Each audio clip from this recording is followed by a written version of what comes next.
은퇴를 앞둔 어느 62세 남성이 있었습니다. 평생을 한 직장에서 버텨온 성실한 엔지니어였죠. 매달 정해진 급여가 통장에 찍히고 출근길마다 익숙한 동료들의 인사와 커피 향이 그를 맞이했습니다. 그리고 마침내 그날이 왔습니다.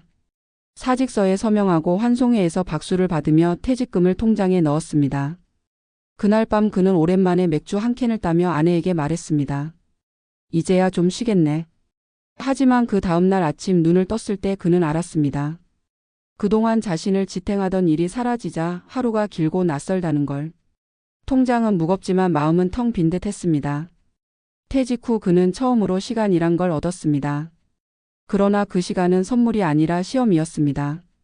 출근하지 않아도 되는 아침 식탁에 앉아 TV를 틀지만 뉴스의 내용은 어제와 다르지 않았습니다.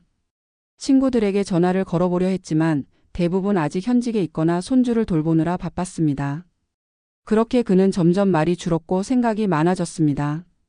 그리고 그 생각의 대부분은 내가 지금 뭐하고 있지? 였습니다. 퇴직금은 아직 통장에 그대로였지만 자신이 사라지는 기분이 들었습니다. 은퇴 후 가장 큰 공백은 돈이 아니라 정체성의 상실입니다.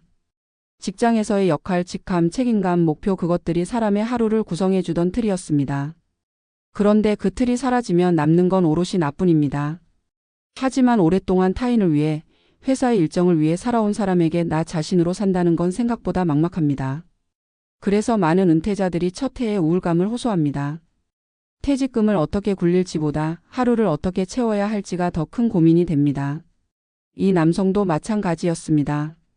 은퇴 후 6개월 그는 퇴직금을 일부 투자했지만 수익보다 불안이 컸습니다.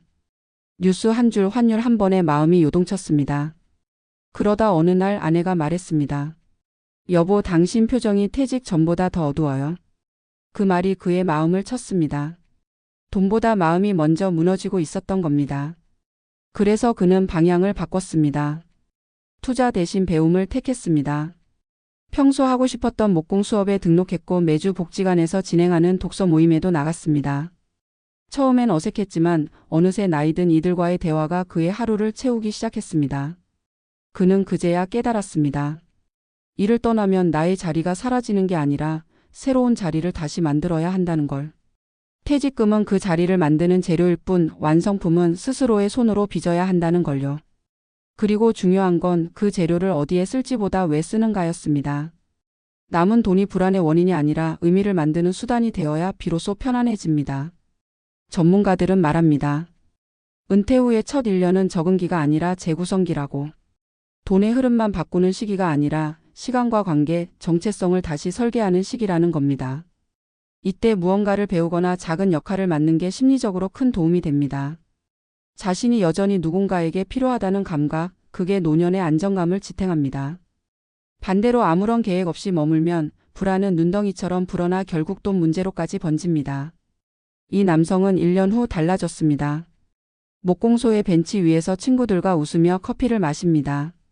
통장 잔고는 조금 줄었지만 마음의 잔고는 훨씬 두터워졌습니다. 그는 말합니다. 퇴직금보다 무거웠던 건 허전함이었어요. 근데 이제 그게 제일 가벼워졌습니다. 그에게 은퇴는 끝이 아니라 인생의 두 번째 설계도였습니다. 이번엔 돈이 아니라 삶의 균형을 중심으로 그려진 도면이었죠. 이 이야기는 한 사람의 경험이지만 많은 은퇴자들의 고백이기도 합니다.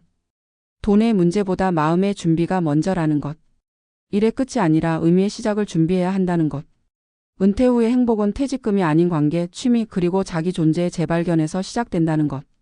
그래서 오늘도 누군가는 묻습니다. 퇴직 후 나는 누구로 살아갈 것인가? 그 질문에 답하는 순간 허전함은 더 이상 무게가 아닙니다. 새로운 인생을 여는 문이 됩니다. 퇴직금보다 허전함이 더 무거웠다는 그 남성의 고백은 단순히 개인의 감정 이야기가 아니다. 그것은 지금 이 시대 60대, 70대 수많은 은퇴자들이 공통적으로 겪고 있는 감정의 초상이다. 우리는 퇴직금이라는 단어에 지나치게 많은 의미를 부여해왔다. 평생의 노동에 대한 보상, 노후의 안전망, 그리고 마지막 직장 생활의 마침표. 하지만 정작 퇴직금을 받은 그 순간부터 시작되는 건 돈의 문제가 아니라 존재의 문제다. 그것은 경제적 독립이 아니라 정체성의 공백이다. 일터에서의 역할이 사라진다는 건 단순히 소득의 단절이 아니라 사회 속 자신의 자리가 사라지는 경험이다. 그리고 많은 사람들은 그 공백을 상상하지 못한 채 은퇴를 맞는다. 매일 출근하던 길이 없어지고 부장님이라 불리던 이름이 사라지며 누군가에게 지시하거나 보고받던 관계가 끊어진다. 그 순간 나는 누구인가라는 질문이 너무나 생생하게 다가온다. 이런 정체성의 상실은 생각보다 깊고 오래간다. 사람은 관계 속에서 자신을 인식한다. 그러나 퇴직 후 관계의 구조는 급격히 달라진다. 직장에서 맺은 관계는 자연스레 흐려지고 가족과의 관계는 오히려 어색해진다. 오랜 시간 생계를 책임지느라 가정 안에서의 대화가 줄어들었던 사람일수록 퇴직 후 가족 안에서의 자신의 자리를 찾기 힘들다. 특히 남성 은퇴자들이 겪는 심리적 고립은 매우 크다. 가족과 함께 있으니 외롭지 않다고 생각하지만 그 가족과의 연결이 대화가 아니라 공간의 공유에 불과하다는 걸 뒤늦게 깨닫는다. 그래서 은퇴자의 많은 하루는 조용한 외로움 속에서 흘러간다. 이 외로움이 위험한 이유는 눈에 보이지 않기 때문이다.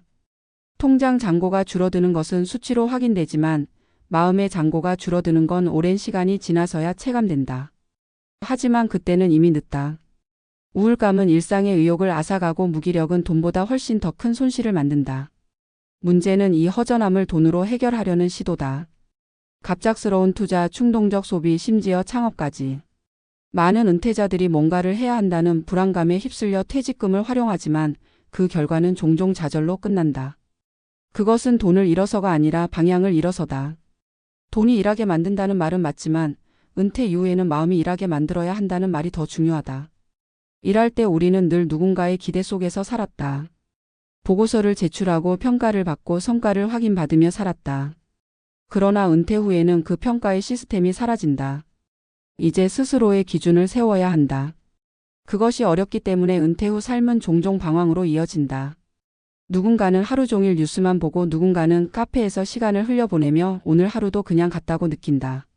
하지만 누군가는 이 시기를 새로운 실험의 기회로 만든다.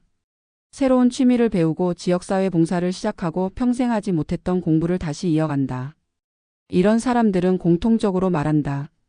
처음에는 막막했는데 조금씩 다시 나를 찾게 됐다고.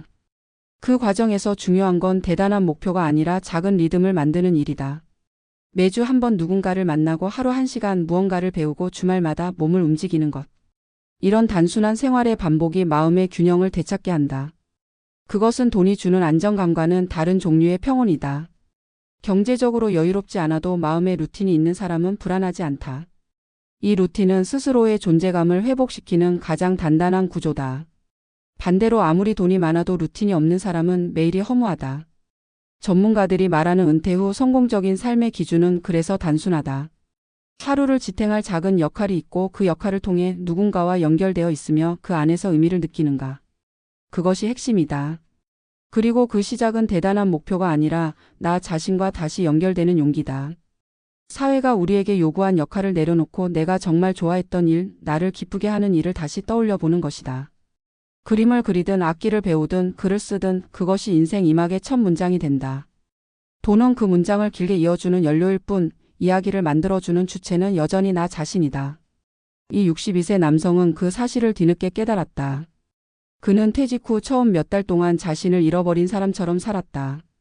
하지만 목공을 배우고 책을 읽고 사람들과 이야기를 나누면서 점점 마음이 변했다. 나무를 깎는 그 단순한 행위 속에서 그는 오랜만에 몰입을 느꼈다. 시간의 흐름을 잊을 만큼 집중하는 그 순간 그는 비로소 깨달았다.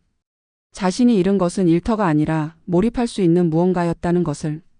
그때부터 그의 하루는 다시 살아나기 시작했다. 경제적 수익은 없었지만 삶의 만족감은 오히려 전보다 더 커졌다. 그는 이렇게 말했다. 이젠 아침에 눈을 뜨면 해야 할 일이 있다는 게 고맙습니다. 예전엔 출근이었고 지금은 나무 깎는 일이지요. 하지만 느낌은 비슷합니다. 내가 살아있다는 감각. 은퇴 후에도 여전히 삶은 계속된다. 다만 그 속도의 주인이 자신이 된다는 점이 다르다. 퇴직금은 단지 숫자의 문제지만 허전함은 존재의 문제다. 그리고 존재의 문제는 오직 삶의 방향을 통해서만 채워진다. 누군가의 평가가 아닌 스스로의 기준으로 하루를 만드는 일, 그것이 노년의 자립이다. 그래서 은퇴의 진짜 시작은 퇴직서에 서명하는 날이 아니라 그 다음날 아침 자신에게 묻는 순간이다. 이제 나는 무엇을 하며 살아갈 것인가? 그 질문에 답하기 시작할 때 허전함은 더 이상 공백이 아니라 가능성이 된다. 결국 은퇴란 삶이 비워지는 일이 아니라 다시 채워지는 과정이다. 직함은 사라지지만 존재는 다시 태어난다. 돈은 줄지만 의미는 늘어난다. 그리고 그 의미의 크기가 바로 노년의 품격이 된다. 교훈은 단순하다. 허전함을 두려워하지 말고 그것을 다시 채울 시간을 스스로에게 허락하라는 것. 퇴직금은 한 번의 보상이지만 새로운 의미를 찾는 일은 평생의 여정이다. 그 여정 속에서 비로소 우리는 깨닫게 된다. 인생의 두 번째 절반은 돈으로 사는 시간이 아니라 의미로 사는 시간이라는 것을.